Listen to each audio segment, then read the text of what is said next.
मूल कर्मबंध पराभव.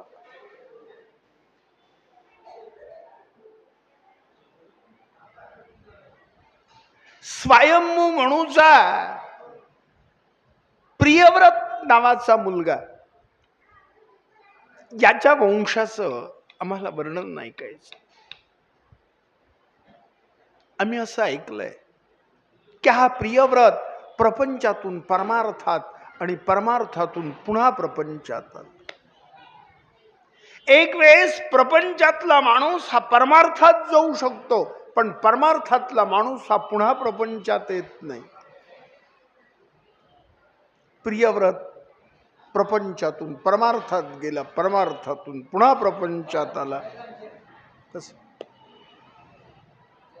शुकाचार्य सांगतात, बाणमुक्तम भगवत उत्तम श्लोकस्य श्रीमश्चरणारविंद मकरंदर सावेशित चेतसो भागवत परमहंसदयी कथां किश्चिदंतरया विहितां स्वाम शिवतमां पदवीं न प्रायेण विनवती. प्रियव्रत पृथ्वीचा सम्राट राजा होता महाराज, पण लहरी माणूस. एक दिवस हा रात्रीचा आपल्या राज्यात फेरफटका मारण्याकरता याला याच्या राज्यात रात्रीचा अंधार दिसला. यानं विचार केला, महाराज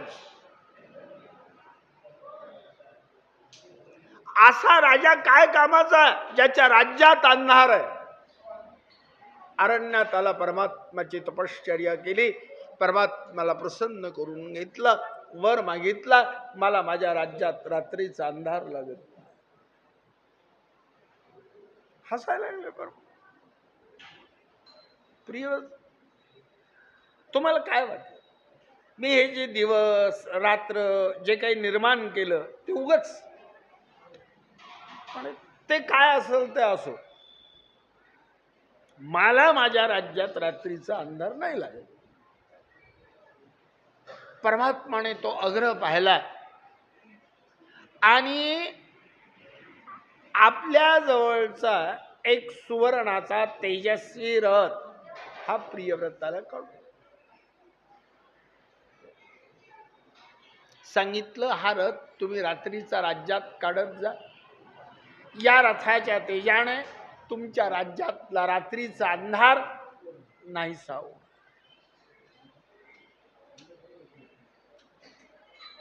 त्याने तो रथ या पृथ्वीवरून 7 वेळेस नेला आणि 7 वेळेस आणला. तर या पृथ्वीचे 7 द्वीप आणि 7 समुद्र झाले. हे जे 7 द्वीप आहेत, 7 समुद्र आहेत, ते कोणते? जम्बू, प्लक्ष, शाल्मली, कुश, शाख, क्रौंच आणि पुष्कर. हे 7 द्वीप आहेत. 7 समुद्र कोणते आहेत? क्षाररोध, इक्षुरोध, सुरोध, घृतरोध, क्षीरोध, दधिमंडोध आणि शुद्धोध नावाचे 7 समुद्र आहेत. एका एका द्वीपाचं राज्य एका एका मुलाला दिलं. जम्मू नावाचं द्वीप, या द्वीपामध्ये प्रियव्रताचा अग्निध्र नावाचा मुलगा हा राज्य करतो. या अग्निध्राला पुढे 9 मुलं झाली. याने या जम्बूद्वीपाचे 9 खंड केले, 9 मुलांना वाटून दिले. खंडांची मुलांची नावं एकच आहे, जे आपण भूगोल खगोल वर्णन करताना पाहणार आहोत. या अग्निध्राला नाभी नावाचा मुलगा, त्या नाभीला मेरुदेव्या नावाची स्त्री, हिच्या ठिकाणी प्रत्यक्ष ब्रह्मांड नायकाने आपला ऋषभदेवाचा अवतार धारण केला आणि परमहंस नावाच्या धर्माची स्थापना करून या ऋषभदेवाला जयंती नावाची स्त्री, या ऋषभदेवापासून जयंतीच्या ठिकाणी 100 मुलं, त्यातले 9 जण धर्मनिष्ठ निघालेत. या 9 जण ऋषींची कथा आम्ही तुम्हाला 11 स्कंधात सांगणार आहोत. 90 जणांनी ब्राह्मण धर्म स्वीकारला आणि आपला उद्धार करून. त्यातला वडील मुलगा भरत हा या खंडाचं राज्य पाहू लागला. म्हणून या खंडाला भारत देश किंवा भरतवर्ष हे नाव मिळालं. मग भरत राजा आपल्या देशाचं राज्य करण्याच्या अगोदर आपल्या देशाचं नाव काय? अजनाभ नावाचं खंड हे आपल्या देशाचं पहिलं नाव आहे. भरत राजा राज्य करायला लागला तेव्हापासून हा भारत देश, भारतवर्ष, भारतखंड या नावाने ओळखले जातो. हा भरत राजा परमात्माचा महान भक्त होता. वैराग्य संपन्न पुरुष, सम्राट राजा. पण कधी भरतरीचे वस्त्र परिधान करायचे नाही, कधी महालात राहायचं नाही, कधी अलंकार धारण करायचे नाही. यानं फक्त सभेचं कामकाज पाहण्यापुरतं सभेत जायचं. नदीच्या काठाला एक पर्णकुटी स्थापन केली होती, त्या पर्णकुटीत येऊन जायचं. वैराग्य संपन्न पुरुष, परमात्माचा महान भक्त. एक दिवस भरत राजा नदीला सूर्याला अर्घ्य देत होता आणि त्याच्या वरच्या बाजूला एक हरिण पाणी प्यायला. पाण्याला तोंड लावलं, घोट 2 घोट पाणी पिते ना पिते, याला सिंहाची डरकाळी आहे. आता हरणाची जात भित्री जात महाराज. हरणाला वाटलं शत्रू आला आणि जीवाच्या आकांताने हरणाने या काठावरून पलीकडच्या काठावर उडी मारायला सुरुवात केली. जीवाच्या आकांताने मारलेली उडी होती. हरिण गर्भवती, तिचे पुढचे पाय पुढं ताणले गेले, मागचे पाय मागं ताणले, पोट फाटलं, गर्भ नदीत पडलं, हरिण पलीकडच्या काठावर जाऊन पडले, हातपाय खोरले, मरण पावले. हा गर्भ पाण्याने वाहत वाहत जिथं भरत राजा तर्पण करत होता तिथं भरताने त्या गर्भाकडे पाहिलं. डोळ्याला पाण्याच्या धारा लागल्या. काय कुणाचे आई बाप इतक्या लहानपणी कुणाला सोडून जाऊ, आणि या गर्भाचे आई बाप किती लहानपणी याला सोडून. तो गर्भ उचलला, उपरण्याने पुसला तर पाडसाचा गर्भ निघाला. ते पाडस उचललं, पर्णकुटीत आणलं, सांभाळ करीत राहायला लागलं. भरत राजाचं पाडसावरती अतोनात प्रेम होत. एक क्षण पाडसाशिवाय भरत राजा राहत. सभेचं कामकाज पाहायचं असेल, पाडसाला खांद्यावर घ्यावं, सभेचं कामकाज पाहायला. सभेचं कामकाज पाहणं झालं, पुन्हा खांद्यावर पाडसाला घ्यावं, पर्णकुटीत. पाडसा करता स्वतः अरण्यात जाव, कोळीत हरळी तोडून आणावी, पाडसाला खाऊ. नाही खाल्ली. विचारावं, का खात ना? चावत नाही. माझ्या दाताने बारीक करून देतो म्हणून स्वतःच्या दाताने ती बारीक करावी आणि पाडसाला खाऊ. तरी नाही खाल्ली. विचारावं, का खात ना? आई वडिलाची आठवण येते का? नका. आई वडिलाची आठवण येऊ देऊ नका. आजपासनं आम्ही तुमचे आई बाप रक्षण करते, पालन करते, आम्ही आहोत. हरळी एवढं प्रेम. भरत राजा पाडसाच्या नादात परमात्माला विसरला.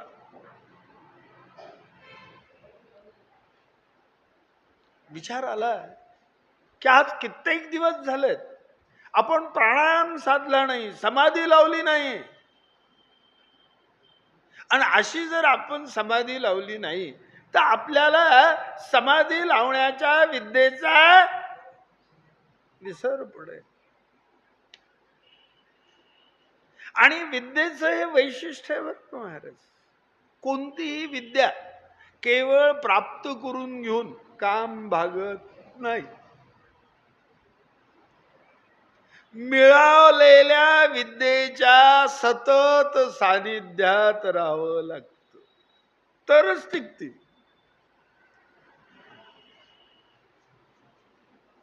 नाही तर विस्मृतीत जायला वेळ लागत नाही महाराज. त्यामुळं जी कोणती आपण विद्या मिळवली असेल तिचा सतत निजध्यास पाहिजे. नाही तर वर्ष 2 वर्षाला एखादं भागवत सांगायचं, 5-6 महिन्यात एखादं कीर्तन करायचं आणि बाकीचे उद्योगच कसं जमून महाराज.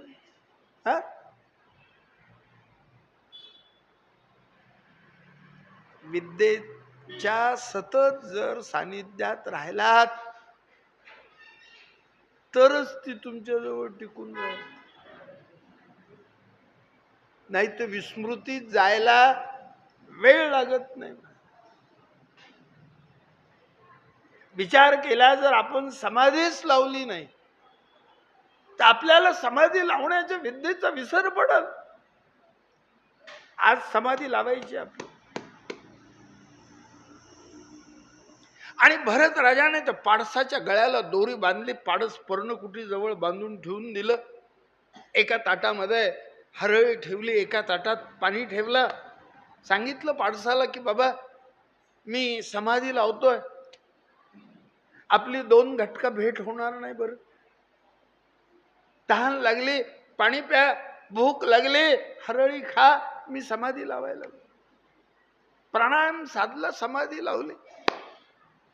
समाधी लावण्याचा अवकाश होता. या पाडसाच्या समोरून काही हरण, काही काळविटो, काही पाडसो यांचा कळप चकळप झाला. यानं त्या कळपातल्या पाडसांकडे पाहिलं.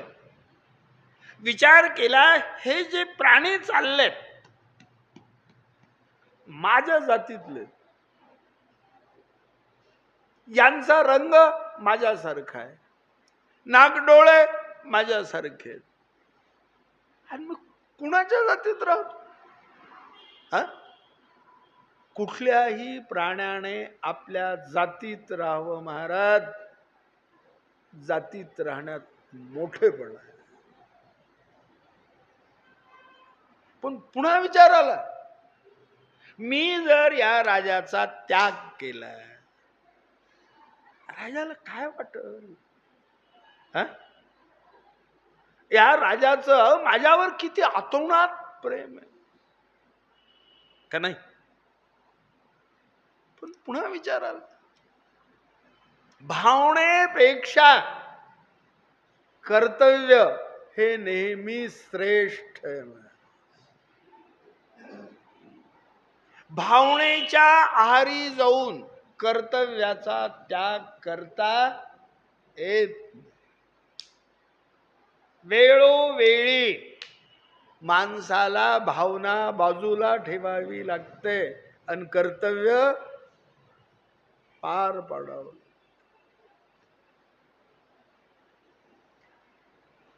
पाडसाने गळ्याला जी दोरी बांधली होती त्या दोरीला द्यायचा तितका पीळ दिला महाराज. झटका मारला आणि ती दोरी तोडली आणि पाडसाच्या कळपात मिसळून पाडसांबरोबर निघून गेला. 2 घटकाने समाधी उतरवली भरत राजाने. पाहतो पाडच नाहीये. शोध घ्यायला लागला, शोक करायला लागला. हा हरिण पाडस, हा हरिण पाडस, सारखा शोक चालू. एवढा शोक केला महाराज. हा हरिण पाडस म्हणून भरत राजाने देह ठेवला. अंते मती सा गती. मरताना जिथं लक्ष आहे महाराज, तो जन्म आहे बरं का.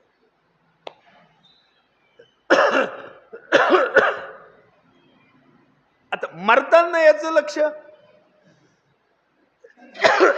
पाडसाच्या ठिकाणी, पाडसाच्या जन्माला गेले. जन्म पारसाचा मिळाला महाराज. पण मागच्या जन्मात पुण्य फार होतो ना. बुद्धी कायम विचाराला या जन्मात आपल्याला आपला उद्धार करून घेता येणार नाही. मग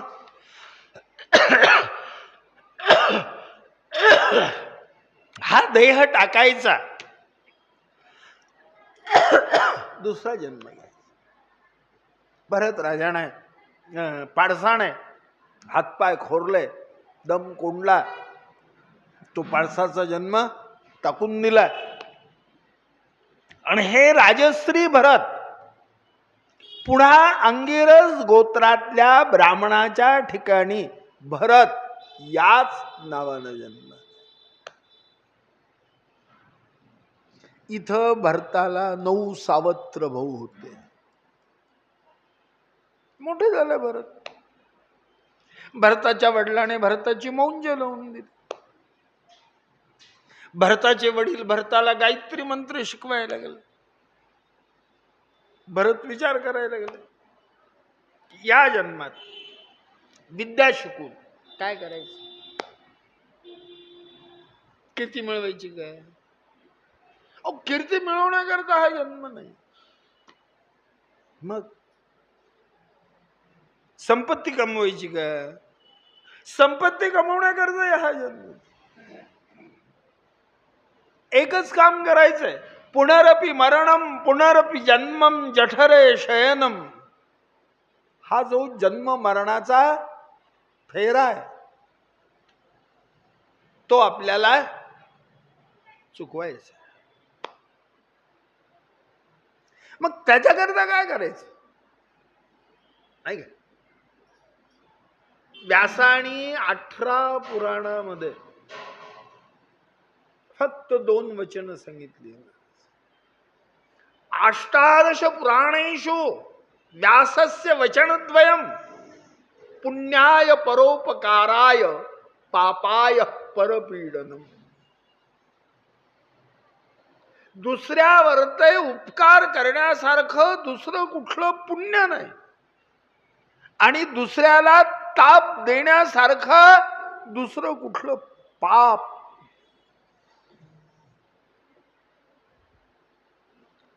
जेवढा काही आपल्याला लोकांवर ते उपकार करता येईल तेवढा उपकार करीत राहायचं. विद्या कशाला शिकायची. भरताचा बाप भरताला गायत्री मंत्र शिकवता शिकवता मेला. पठ्ठल मंत्र नाही आला. असा हा बुद्धीने जड होता म्हणून सगळं जग यांना जड भरत या नावाने हाका मारायला. आता 9 जण भावाने विचार केला, जो मंत्र आपला बाप याला शिकवता शिकवता मेला तोच मंत्र आपण शिकवायला लागलो तर आपण बोल. याला विद्या येत नाही, बुद्धीने जड आहे, राहू दे राहू दे. पण 9 जण भावानं विचार केला, महाराज हा नुसता खातो पितो, रोसण्या पोसण्या दांडगा दुंडगा सुटला ना काय, याला काही काम सांगा. आणि ही वस्तुस्थिती आहे वर्ग महाराज. जगामध्ये लोकांना फक्त 2 गोष्टी प्रिय आहेत. कोणत्या? एक संपत्ती आणि दुसरी कष्ट. ह्या 2च गोष्टी प्रिय लागतात, बाकीचं काहीच लागत. मग पोटचं पोरग जरी असलं आणि ते जर काही कमवत नसेल महाराज, तर जन्म देत्या माय बापाच्या डोळ्यात रक्त उतरतं की याला किती दिवस पोसावं आम्ही. ही वस्तुस्थिती आहे का नाही? हे भाऊ आणि कोण कोणाला किती दिवस सांभाळत असतं महाराज. हा भाऊ विचार करायला लागला, हा नुसता खातो पितो, रोसण्या पोसण्या दांडगा दुंडगा सुटला, काम सांगायला काही म्हण बुद्धीनं जड म्हण सोपं सांगा.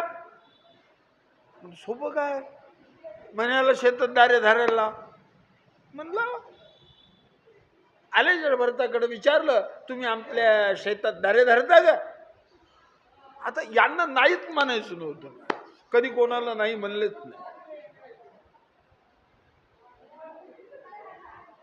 आणि वस्तुस्थिती आपल्याला नाही म्हणतात, आपण प्रत्येकाला होकार देतो, हेच तर आपल्या दुःखाचं कारण आहे. आपण प्रत्येक गोष्ट जर नाकारत गेलो ना महाराज, तुमच्या वाट्याला दुःख यायचं कामच राहणार. पण आपल्याला नाही म्हणताच येत नाही, आणि हे कधी कोणाला नाहीच म्हणले. तुम्ही म्हणता तस म्हणे ठीक आहे बाबा. आले माळ्याकडे आले, माळ्याला सांगितलं की जडभरताला शेतात दारे धरायला घेऊन जा. म्हणे ठीक आहे. घेतलं, आले शेतात. विचारलं दारे धरता येतात का? म्हणे नाही, आजपर्यंत कधी धरलेच नाही. म्हणे मी सांगतो. म्हणे सांगा. म्हणे मी 10-5 बोटा काढल्या की पाणी दांडा दांडाने इथं येईल.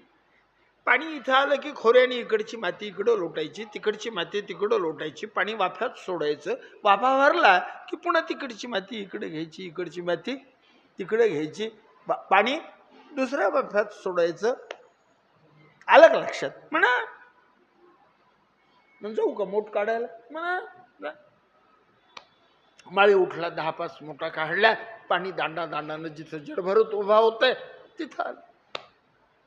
आता विचार आला, माळ्यानं काय सांगितलं? इकडची माती तिकडं लोटा, तिकडची माती तिकडं लोटा. म्हणजे याच्यात काही पाप होतं का? म्हणे होतं नाही तर कसं? म्हणे काय, पृथ्वीचं पोट फाडा, किडे मारा, मुंग्या मारा. एवढा उठा ठेवा सांगितलं कोणत्या देवानं? अहो जसं पाणी इथं आलं तसं इथून पुढे जाणार नाही का? हातातलं खोरं फेकून दिलं, झाडाची गार सावली पाहिली. माळ्यानं विचार केला, आज आपल्याला असं काम करायचंय,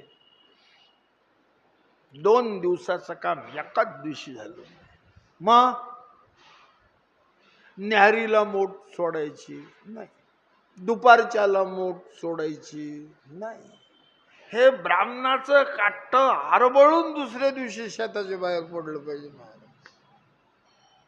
यानं न्याहारीला मोठ सोडली नाही, दुपारच्याला मोठ सोडली नाही. मोठा मागो मोठा, मोठा मागो मोठा काढीतच राहिला ना. पाणी दांडा दांडानं शेताच्या बाहेर पडलं, वाढायला लागलं. 4 वाजले. मायानं विचार केला बैल चरायला सोडून द्यायची. नाळे उठला, बैल चरायला सोडून दिले. सहज मनात विचार आला, किती रान भिजलं ते तरी पहा. ज्या शेताला पाणी द्यायचं होतं त्या शेताकडे आला.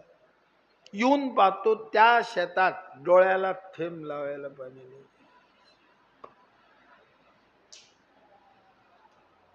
विचार आला, या जडभरतानं दुसऱ्या शेताला तर पाणी नाही दिलं. आवाज दिला, जडभर जा, कुठे आहे तुम्ही? म्हणे झाडाखाली. आले झाडाखाली. पाणी कुठं आहे? मला काय विचारतो, दांडा दांडान जाय ना, दिसल ना तुला. पडले ना गोष्ट महाराज, खरं आहे ना.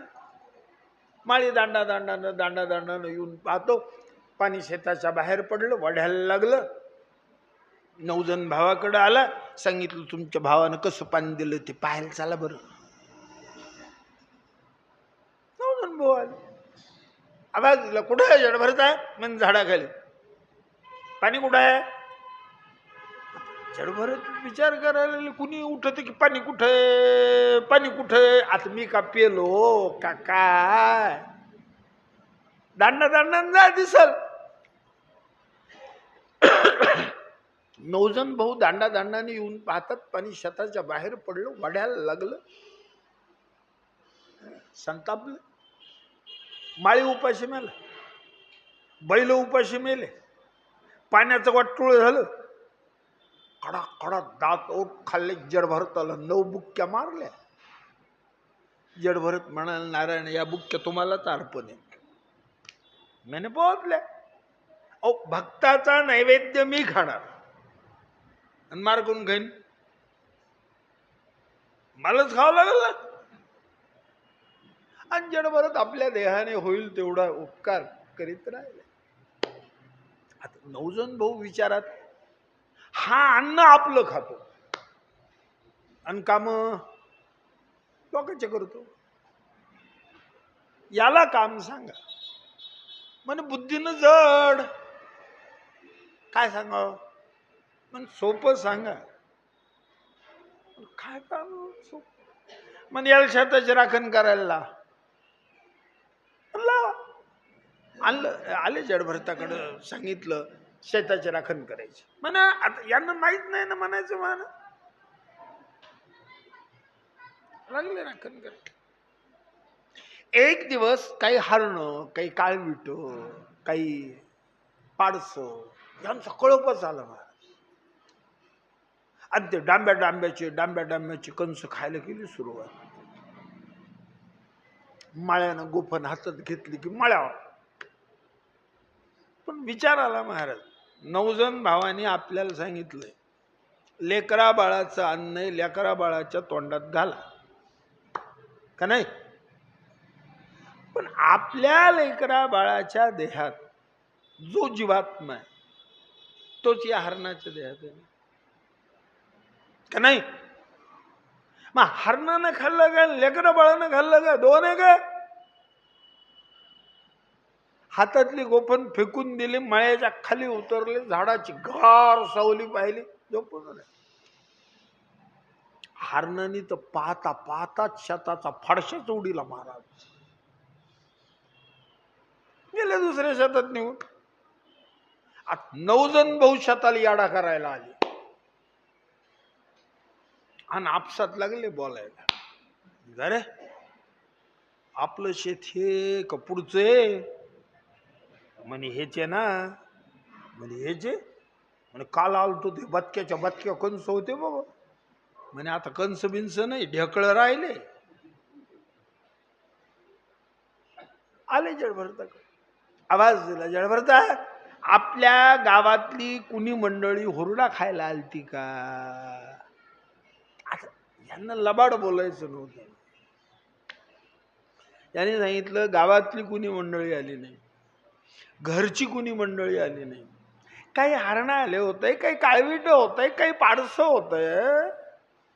विचार आला, आपल्या लेकरा बाळाच्या देहात जो जीवात्मा आहे तोच यांच्या देहात. लेकरा बाळाने खाल्लं काय, यांनी खाल्लं काय? दोन आहे का? सगळं शेत हरणाला खाऊ घेतलं. संतापले 9 जण भाऊ महाराज. तोंडचा घास गेला ना.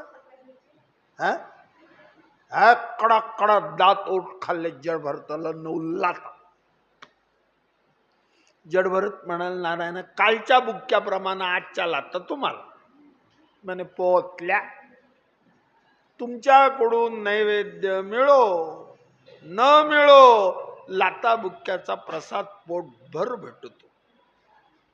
आणि ही जडभरताची स्वारी जिथं पडलो मुसळ तेथेच क्षेम कुशल अशा स्थितीत पडून राहिले.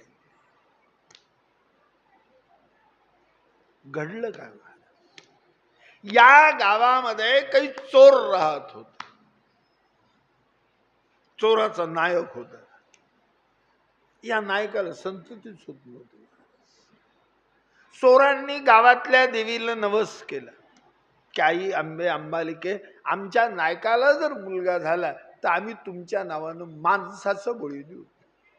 आता नवसानं म्हणा योगायोगानं म्हणा नायकाला पोरग झालं महाराज. कारण याला प्रमाण आहे बरं का. भोग सरता गुण येती अंगारे. भोग जर सरला महाराज आणि नुसती राग जरी डोक्याला लावली तर माणसाला गुण येतो. पण त्याच्याकरता भोग सराव लागत महाराज. राखीनं गुण येतो ही गोष्ट खरी. पण कधी भोग सरला असला तर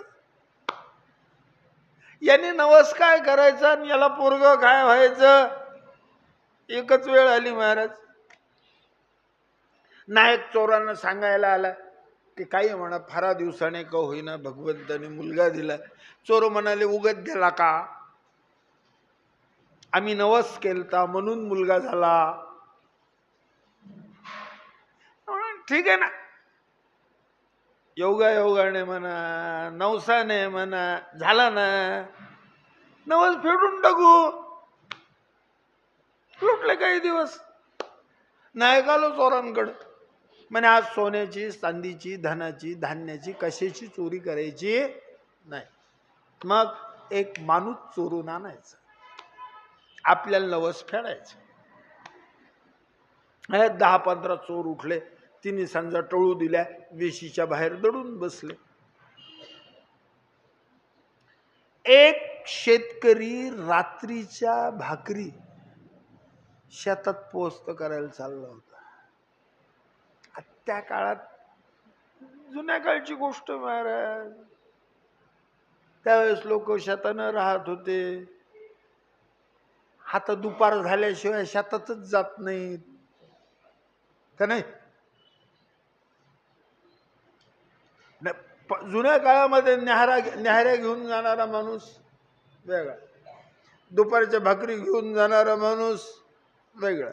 रात्रीच्या भाकरी घेऊन जाणारा माणूस वेगळा. आता हे दुपार झाल्याशिवाय शेतातच जात नाही तर न्याहाऱ्या करायला द्या.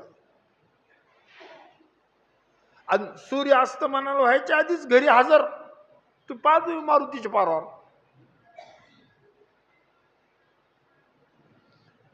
सूर्य उदयापासून दुपारपर्यंत आणि सूर्य अस्तमानापासून रात्री 8 वाजेपर्यंत मारुतीचा पार रिकामाच नसतो.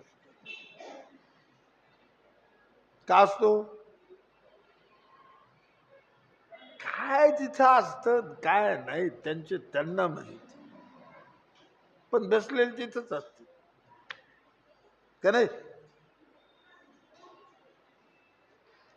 जुना काळ होता.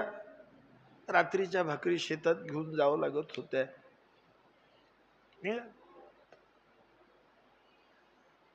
हे 10-15 चोर त्या शेतकऱ्याच्या अंगावर पडले तुटून महाराज. आता शेतकरी अंगापिंडानं दांडगा दुंडगा. कोणाच्या नाकाडावर बुक्क्या मार, कोणाच्या छाताडावर बुक्क्या मार, कोणाच्या पोटात बुक्क्या मार. मारीत मारीत चोराच्या हातातून निसटला. शेतकऱ्याचा रोजचा रस्ता. त्याला सगळ्या खाना खुना सगळ्यात माहिती महाराज. हा अंधारात कुठं गेला, कसा गेला, कधी गेला याचा पत्ताच नाही लागला चोरा. आणि 10-15 चोर आपले शोध करीत फिरायला लागले. आता फिरता फिरता एका चोराच्या पायाला काहीतरी लागलं आणि उलटून थुत्रावर पडलं. यानं सहज हातानं चाचपडून पाहिलं आपल्या पायाला काही लागलं का. काय लागलं पाहतो तर माणसाची पिंढरी. त्याला वाटलं आत्ताच शेतकरी इथं लपला महाराज. विचारलं आत्ताच शेतकरी तू आहे का. ते जड भरत, यांना नाही म्हणायचं नाही. त्या म्हणाला मीच आहे, मीच आहे. त्याला आवाज चोराव, शेतकरी इथं लपला. 10-15 चोर पळत पळत आले. जड भरताला मुसक्या बांधल्या, आणलं नायका. नायकानं लांबून पाहिलं, ओळखलं. माणूस तो जोरात आणला गाडी.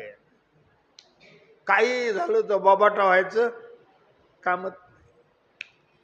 सांगितलं याला सुवासिक तेल लावा, उठणे लावा, मंगल स्नान घाला, भरजरीचे वस्त्र परिधान करा, पंचपक्वान्नाचं जेवू घाला, याला आपल्याला बळी द्यायचं. तिथं काय महाराज नायकाची आज्ञा होती. उठणं लावणं चाललं, तेल लावणं चाललं, स्नान घालणं चाललं. जड भरताने आवाज दिला, चोराव गोष्ट लक्षात येईन काय, माझ्या जीवाची दिवाळी कशा करताय. काय तुमच्या लक्षात नाही आलं. बळी जायचंय, बळी जायचंय म्हटल्यावर जडभरताला जास्त आनंद झाला महाराज. की माझ्या देहाचं काय होणार. मातीत पुरलं, माती होणार, अग्नीत जाळलं, राख होणार. आणि हा देह जर चोराच्या उपयोगी पडायला लागला तर वाईट आहे. चोराने विचार केला याला माणूस समजाव का भूत समजाव तेच कळा ना. मरायचं म्हणलं तरी हसायच लागले. मंगल स्नान घातलं, भरजरीचे वस्त्र परिधान केलंय, अलंकार धारण केलंय, पंचपक्वान्नाचं जेवू घातलं, जेवायला बसवलं. जडभरताचं अर्ध जेवण झालं. आणि जडभरत बोलायला लागले, चोराव तुम्ही काही म्हणा, सगळं जग म्हणत परमात्मा केव्हा ना केव्हा का होईना उकिरड्याचा पांग फेडतो. आणि गोष्ट खोटीच नाही. म्हण कस काय काय सांगा. अहो जसं जन्माला आलो तसं उठणं काय असतं ते पाहिलं नव्हतं. मंगल स्नान कशाला म्हणतात ते माहित नव्हतं. आणि आज पंचपक्वान्नाचं जेवण चाललं. तुम्ही म्हणाल जडभरत तुम्हाला बळी जायचं. म्हणजे खरं पण बळी जायचं काम राहिलं पुढं आणि जेवण चाललं आधी. मी आता तर पोटभर जेवण करतो. पुढं कुणी पाहिलं मी बळी जातो का तुम्हालाच बळी जावं लागत. पुढचं सांगता आलं को कोणाला. मंगल पंचपक्वान्नाचं जेवू घातलं, भरजरीचे वस्त्र परिधान केले, अलंकार धारण केले, मळवट भरला, वाजत गाजत मिरवत आणलं देवीच्या मंदिरात. जडभरताला उचललं टाकलं देवीच्या तांदळ्या पुढं. देवीचं लक्ष जडभरताकडे गेलं घाबरून. त्या परमात्माचा केवढा महान. आणि याचा जर मी बळी घेतला तर परमात्मा काय म्हणेल मला. आणि परमात्माच्या धाकानं देवीचा तांदळा ताड ताड ताड लागला.